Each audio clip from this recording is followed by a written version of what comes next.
Welcome to the Ask Faleskini podcast with a guest. Today, I'm going to debate the current UK economic outlook and what gold can do for you in this situation with Simon Popple from England, United Kingdom.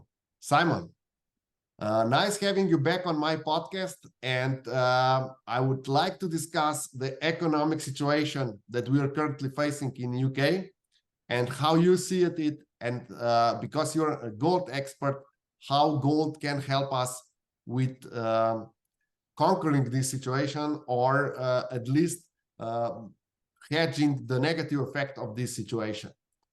Welcome to this debate. Okay, well, look, I think let's talk in real simple terms. I think debt is going up, not just in the UK, I think across the world. And if you look at gold and debt, they kind of seem to go up in tandem. And what I mean by that is the gold price seems to go up as the debt price goes up as well, or the amount of debt goes up. And I think that's a really kind of fundamental point. I'm yet to hear any convincing argument from the UK or anywhere else for that matter that debt's going to come down. So just joining up some dots, if debt goes up, I think that could be good for the gold price. And so that's a real kind of 101 fundamental belief. Everyone sort of says to me, what's the gold price going to be? And to be honest, I think you're an idiot if you try and say it's going to be this, because you're 99% chance you'll be wrong. But I think the direction of travel is certainly that the gold price will go up. Let me challenge you with the following question. Would you recommend an individual residing in UK to use part of their debt and go further in debt on their credit card or overdraft in order to purchase a silver or gold coin? That's a very, very good question. A bit of a nasty question, if I'm honest. But yeah, no, I think the issue is that the cost of funds on a credit card or an overdraft is probably, I don't know, 30, 35, even 40%. So it's very, those cost of funds is very expensive. And if you buy gold or silver, I don't know what the return will be, but it's highly unlikely to be that. And so in fiat terms, I think that you're better off paying off your credit card or your debt, because you just won't get that kind of return. Having said that, I would say if you have an investment portfolio, there has to be some logic to have some tangible assets in there. And when I say tangible assets, I also talk about assets in different currencies. I mean, my pension is in sterling, my property is obviously valued in sterling, my earnings are in sterling.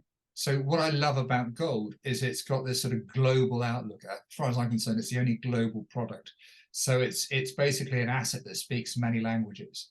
You could convert it into many different currencies. And to me, as an investor, I really like that. So, going back to your question, if you've just got a whole load of debt to pay off, comparing your return on gold versus your cost of debt, I would say, pay off your debt. Go on. Okay, another provocation. We're talking about gold, or most of the people are talking about investment and alternative investment. But I see gold and silver as insurance policy for my portfolio. What do you think about the insurance value? So something that will probably not lose too much value in the future, or it will not lose all the value, even if bigger crashes come, even if the debt is increasing or continues to increase, even if interest rates rise or fall, and even if the inflation goes up and down, there's going to be some stability in gold. What do you think about gold as an insurance policy? I love it. If you, let's just look in really sort of simplistic terms. If you buy an insurance policy, you pay money, you never see that money again. If you buy gold and the current situation improves significantly and you think, oh, I don't need that gold anymore, you sell it, so you get your money back. Will you get the same amount? I don't know. You take a risk on the gold price. You may get less, you may get more, but you'll get something back. And I think that, you know, people, they need to decide why they're investing in whatever they're investing, you know, be it gold, property, bonds, equities, whatever. And I actually like the idea of having some of my investment in gold for insurance. I have some for investment, but I mean, I would never invest in a junior mining company as a form of insurance. You know, they're far too volatile. You know, you could lose a lot of money. You can make a life-changing amount of money, but I wouldn't view it as insurance. Buying, let's say, physical gold, I would view as insurance. Can it make you a lot of money? Unlikely. You know, you probably maintain your purchasing power, which I think is very important, but you're unlikely to make a lot of money. But so the answer is yes, but I think you need to be careful what part of the market you dip into to do that. If we focus on a physical delivery, in your book, you're talking about 3 misconceptions about the gold. One misconception is that you have to take delivery of the gold. Can you please elaborate why this is not the case? And even if, let's say, our security situation in UK diminishes further and there are a lot of robberies, how can our gold be protected? Well, it's a massive misconception, because you say to people, you know, invest in gold, they go, I don't want gold bar lying around the house. But I've invested in gold for 15, 20 years. I've never, ever taken physical delivery. I get it stored and insured with the people I buy it from. And I find that's useful on 2 counts. First of all, I don't have to worry about it. You know, it's kind of like something I own. For me, it's important to buy gold in the same country that I live in. So I buy gold that is stored in the UK. I think in the unlikely event that you know, I ever need it for insurance policies, the last thing I want to worry about is transporting it from one country to another. You know, I like the idea of being able to get in a car or train, whatever it is, and go and pick it up. The second thing is, for me, I view it as quite a good cash management tool, because if I've got money in my bank account, unfortunately, I tend to spend it. And, you know, a lot of people could say, oh, I'm disciplined, I never do that. But, you know, I know what I'm like. If I've got money in my bank account or a savings account or whatever, I'll spend it. But if I've got money in a physical gold account, it doesn't move around very much, but I don't spend it. But the people I buy it from, because it's never left their premises, it's a bit like a fine wine. They know how it's been stored. They know it's real gold. And so when I want to liquidate it for, let's say, school fees or whatever I need the money for, I just phone them up and they say, yeah, we'll liquidate that bar. They know it's real gold. I don't have to deal with that. And the money goes into my bank account to pay whatever I need. And so it's a very good cash management tool as well. So, you know, when you actually get involved in the world of gold, it's a fascinating area, because there's lots of different types of investment and there's lots of different ways you can use it, you know, for your own lifestyle. Thank you. I would like to discuss the interest rate. We kind of breathe a little bit when Bank of England said that they will not increase interest rate this time.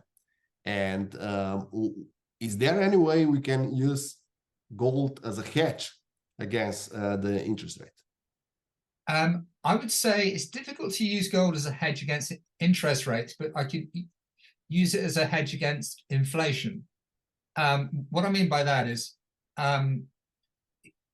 if you ever go to the supermarket or fill up your car, you tend to take a sharp intake in breath in terms of how much things have gone up in value or cost. And the good thing about gold is it's got a good history of maintaining its purchasing power. It doesn't always do it, but generally it does. And so if you buy gold, then if that gold could buy you a week's worth of shopping, and then in a year's time, let's say the gold price hasn't gone anywhere, you could probably still get that week's worth of shopping. But what you tend to find is gold quite often moves with inflation to maintain purchasing power. Interest rates, they do make a difference because physical gold doesn't actually yield anything. So this is where inflation and interest rates sort of, I know, have an interesting dynamic, because on the one hand, if I invest in, let's say I borrow $100 off you, and you say, well, I want 5% interest, and I say, and with $100 today, you can buy your 10 favorite bottles of wine, and then I pay you back your $100 plus the 5, so you've got $105. But your wine has gone up so much that you can only buy 8 bottles of wine, not 10. Then you're like, well, next time I want to borrow money, you're like, well, I want to make sure I've got enough money to buy my 10 favorite bottles of wine, plus the 2 you probably already owe me. And so, you don't charge me interest at 5, you charge me interest at 25. And excuse me, I think that's where there's going to be an interesting dynamic between lenders and the Bank of England and the population, where I think that the base rate may be 5, and if inflation is low, that's great. But if inflation's high, then commercially it won't make sense to use that rate. And I mean, for example, I have an overdraft facility with a well-known bank, and I think the cost of the overdraft is something like 39%. And that is clearly, yes, I'm sure they've looked at the base rate, but they've obviously looked at inflation as well, and they've looked at lots of other things. And so, going back to your question, gold is useful, but I'd look more at inflation than I would at interest rates, if I'm honest, because it's looking at your purchasing power rather than your cost of funds. I don't know anyone who will lend you money at 5%. Perhaps that's the overnight rate, but if you can get 5% borrowing, well done. Okay. Another misconception that you talk about in the book is that gold doesn't generate income. Can you please elaborate how this income generated from gold could help us fight the current economic situation? Yeah, no, exactly. I mean, if you buy physical gold, 100%, you don't get any income from it. I think that there's 2 points there. First of all, what you could do is you could buy gold. If it goes up in value, you could sell some and essentially create some income for yourself. But if you're looking for an investment that actually generates an income, I'd be more inclined to look at very large companies. For example, Newmont's value is I don't know, $34 billion market value, and I think that's yielding around 3.9% in terms of dividend yield. Now, what can you get at a bank? I don't know. Let's say you can get 5 at a bank. But what I like about investing in some of these large gold companies is, yes, you've got a dividend yield. Hopefully, that yield will go up. You don't know, but if the share price goes down, chances are the dividend will stay the same, so the yield will go up. And the second point is, not only have you got the 3.9% yield, you've got a chance of capital gain as well. And if you invest in a bank, and I don't know what the market values of the banks are, but is it 32 billion? I don't know. But I like the idea of investing in potentially a larger company and getting, let's say it's a more diverse company. It's got lots of different commodities in different countries. And even though the yield may be slightly inferior than what I can get from a bank, I like to think I've got a bit more protection in terms of purchasing power, and I like the potential for capital gain. And if the share price goes down, as I'm looking for income, I don't really care. You know, yes, I've lost a little bit of income, but I'd obviously hope the share price would go up, and so you know, I end up with you know, a capital gain and an income. So you know, that could be very attractive. Okay, so if I understand correctly, as far as microeconomics is concerned, gold can only help you hedge against inflation, and also on a long term. Probably short term inflation can be a bit higher, and then the gold price is behind or similar. So on a long enough term, historically, gold is good hedge against inflation. We can't do anything about the interest rates, and if we are looking, especially if we are in debt, we have to understand that it's the best. Well, sorry, the single best thing to do is to pay off debt as soon as possible because of the enormous interest rates that we are expecting. And we need to understand that gold can serve as an insurance because it will not lose a lot of value. So even if we are in debt, we could potentially purchase some gold as an insurance policy. And I would like to talk about the fourth misconception, that gold is really risky. What does that mean in a budget of average UK family? Yeah, well, I think that, you know, if you invest in physical gold, obviously you take a risk on the gold price. Now, just obviously you can't say anything definitive about, you know, what will happen with the gold price and things like that. But let's say the gold price, I think, let's say it's around, I know, $1,800, $1,850 dollars an ounce, and the all-in sustainable cost with energy prices going up, let's say it's around $1,300 an ounce. So you've got around $550 in theory that the price could move down, because if the price goes below the cost, I would have thought for a sustained period, I would have thought quite a lot of miners will actually stop producing gold because no one wants to produce gold at a loss. So it's the downside, of course there is. You know, the gold price goes up and it goes down. But I think logically, it's difficult to see it going below the cost of production. Having said that, there's no upside. You know, I don't see any ceiling. So I quite like investing in a product where there's, excuse me, a logical floor, but there's no logical ceiling.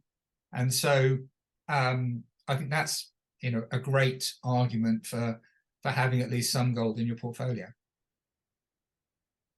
Okay, so we can conclude that gold in current situation cannot solve our problem, and it's not a mystery solution or a magical solution to all our problems with liquidity, with interest rates, with our debt.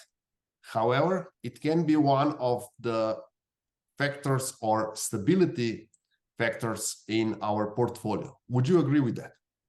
Yeah, absolutely. I think that people, you know, I've got my book, which you can get from thegoldprogram.co.uk, but I think that if you should at least consider it and at least have it as a diversifier in your portfolio. Should your portfolio be entirely gold? No, I don't think it should. But I think just having a proportion of gold in your portfolio, and as I alluded to earlier, there's lots of different ways you can invest in the market, but I just think having some in your portfolio makes sense, and you should at least educate yourself and understand how it could help you, and then make a decision as to, you know, what you want to do. When would be a good time to enter this market? Well, I think now is a good time because reason being, there's a lot of uncertainty in the world, and people are understandably concerned about many different things.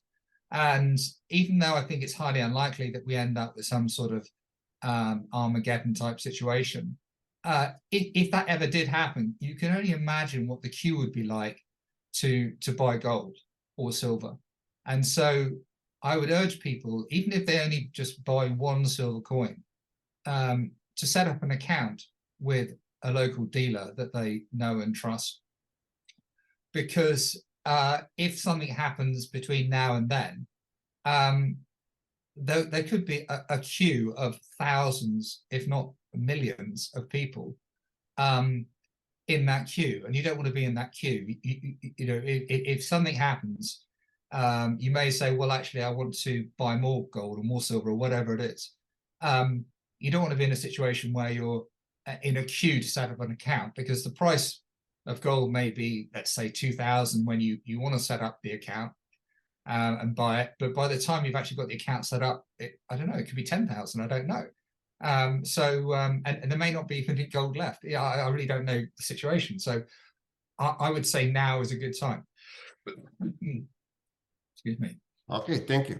Is there anything, we spoke about individuals. Is there anything business owners should know about gold? How should business owners go about gold? Would you recommend business owners also to use gold as a cash management tool? Yeah, I mean, personally, I think that, and I'm talking very much with the UK hat on here, but in the UK, you pay VAT, value-added tax on silver, which is, I think, 19-20%. And so if you're VAT registered as a business owner, you can claim that VAT back. And so I think it makes sense to, if you've got a business in the UK, to perhaps buy some, silver. Very much up to you how much you buy, and perhaps this account that I was alluding to earlier, and you just store it in your business. You may have £100, you may have £100,000. It doesn't really matter. But I just think it's quite a neat way of having something in your business which could be used at some point as part of your cash management system, should you ever need it. And the silver price at the moment is, I wouldn't say it's particularly high. I think it's about $21.5 an ounce. So, there's potential upside. So it could actually be, quite a nice investment for you as well. So, yeah, it's very much down to the business and how much cash they generate and how the business is put together. But I think having some silver is no bad thing. Thank you. I would like to discuss jewelry also as a part of investment is gold. Is that good investment to invest in jewelry? Is that investment at all, or is that just a really expensive hedge for the rainy days? Well, I think jewelry is quite interesting because a lot depends on where you get it from, and I'll give you an example. If you're buying a piece of jewelry from a very high-end, well-known designer, they'll probably put a massive markup on that jewelry over the spot price because it's from that high-end, well-regarded jeweler. Conversely, if you're buying something from someone who's not high-end, well-known, then the markup will be a lot less, and therefore what you're buying is closer to the spot value of the jewelry itself. So I would say, if you genuinely like the jewelry, there's no harm in buying it if it's gold, but I wouldn't necessarily say you should go and buy jewelry as an investment, because you're probably paying quite a high margin over the actual gold value of the jewelry, if you get what I mean.